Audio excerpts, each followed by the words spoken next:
મહુવા સરકારી હોસ્પિટલમાં એક ગંભીર બેદરકારીની ઘટના સામે આવી હતી।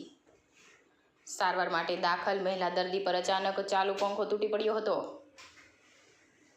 આ ઘટનામાં મહિલાની આંખ પાસે ગંભીર ઈજા પહોંચી અને મહિલાને ટાંકા લેવા પડ્યા હતા। ઈજાના કારણે હાલ મહિલાને આંખે જોવામાં ખૂબ જ તકલીફ હોવાનું જાણવા મળ્યું। નસીબ જોગ મહિલાનું નાનું બાળક આ દુર્ઘટનામાં બચી ગયું હોવાનું સામે આવ્યું।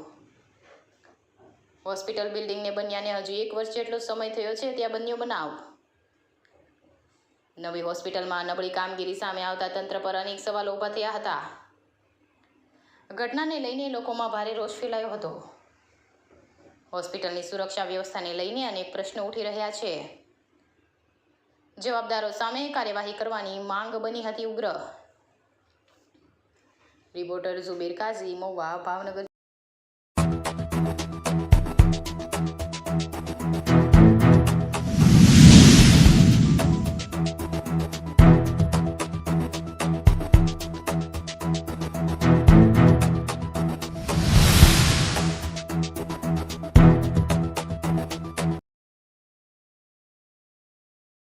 शेख जाकिर जमल भाई आज थी 2 दिवस पहला मैं मारा बाळक ने अँ दाखल कराव्યું હતું सरकारी હોસ્પિટલમાં।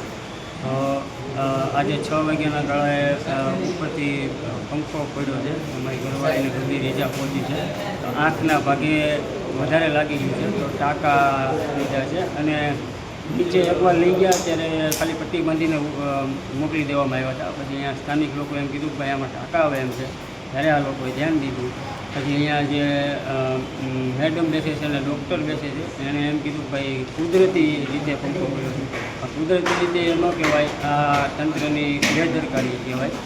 અને મને કડક દુર્વ્યવહાર કરીને અહીંયાના મેડમ એવી રીતના કીધું કે તમે કાયદેસરની કાર્યવાહી કરવી હોય તો તમે કરી શકો છો।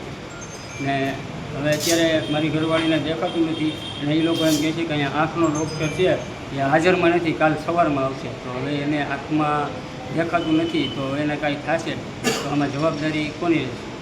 બીજું કાંઈ તમને અન્ય શબ્દો કાંઈ કહેવામાં આવેલા હોય તો? આ હોસ્પિટલની અંદર બધી જગ્યાએ પંખા જે લગાડેલા છે એ નાના નાના બાળકો આવે છે। અહીંયા એ લોકોને ચેક કરાવવું જોઈએ કે ભાઈ કાંઈ છે નહીં ને તૂટે એવું તો કરાવવું પડે, તંત્રને ધ્યાન દેવું પડે। ઓકે।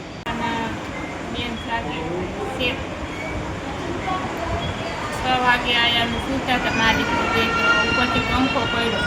કઈ જગ્યાએ સૂતા હતા તમે? આયા બરોબર। ક્યાં હોસ્પિટલમાં આવેલા છો તમે હાલ? સરકારીમાં। છોકરો મારો સરાક થઈ ગયો।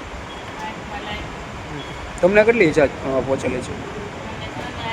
આંખ ફૂટી ગઈ, કાંઈ દેખાતું નથી। આંખ ફૂટી ગઈ છે। બીજે કાંઈ ઈજા થઈ છે તમને? બીજું કાંઈ નથી। ઓકે।